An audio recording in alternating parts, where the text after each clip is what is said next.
talking about social development and growth? Yes. We're talking about like different stages, like how we're not really in a post-racial stage, we're in a transition stage.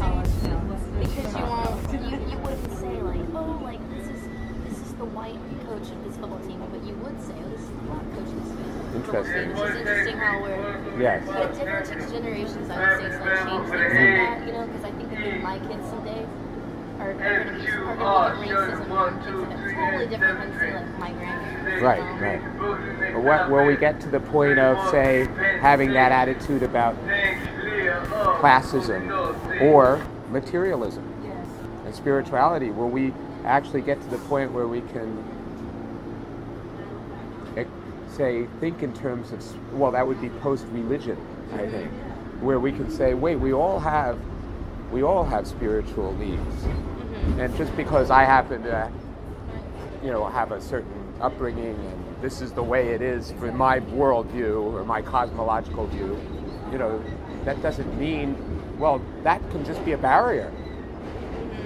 Just like color used to be a barrier, and to a certain extent it is still, but it used to be such a strong one.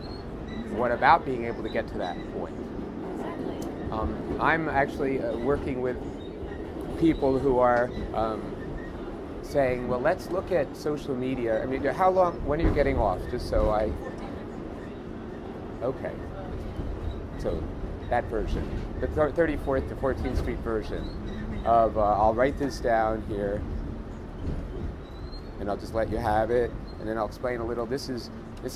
We kind of work sort of independently, and but we over time we communicate. That happens to be my YouTube channel, and we do actually we record, a lot of us. We don't all do this, but we found it's so useful in terms of individual growth.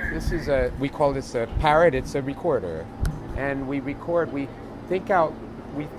work hard to think our thoughts out loud, not necessarily all day.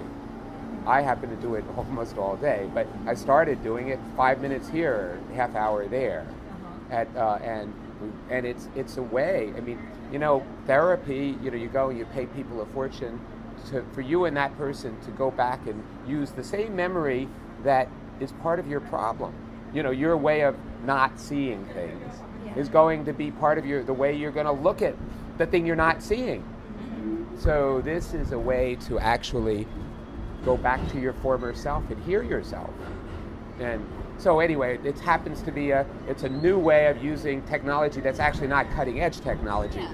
We use our notebooks. These are like labels or windows into what our recordings are, and then we put them up on the internet and share our recordings of what we're thinking. And we all, in our community, which we call OHAMC, our Hearts and Minds community, we work on honesty, forthrightness, and like as a solid bedrock, privacy. We take the lessons that can be learned from the disasters with Facebook and people, and we say we're going to do it differently. So we each we give ourselves names, and we give each other names, and we play around with it, we joke, and we do a lot of our communication between the lines, because we feel the best way to keep disrespectful people out is to speak intelligently and playfully and with a little wink and a nod, and the people who are going to take the time to understand are going to be they're showing their respect by taking the time, and we're not worried about them attacking us for our beliefs, say, in global warming. I mean, there are people, there's money, there's real money. I mean, it's obvious. Anybody who makes money by polluting can join the bandwagon to say, oh, only liberal, this ridiculous idea that liberals are horrible people. I mean, just that idea. I mean, the word liberal. How, just as if conservatives are bad. I mean, that word is a bad word. I mean, anyway, it's ridiculous, but it's done through a very well orchestrated, really 20th century model of media, which implies concentrations. It implies people who are famous, celebrities who can do what you and I can't do. But in our OHAMC, our Hearts and Minds community, we say, hey, we all have the ability to talk to anybody else. and our beliefs about what is right and wrong are every bit as good as Rush Limbaugh's or anybody else's for that matter. And so we work on it. And so my channel is a little new, it's a little weird. I like weird. And what we do is we don't give private information over the internet at all. And we come up with ways. We like to do as much face-to-face. We do performances. I'm performing every day at the line for the show, Into the Woods. Yeah. I'm going to check it out for sure. Nice to meet you. Okay. Me too. Bye.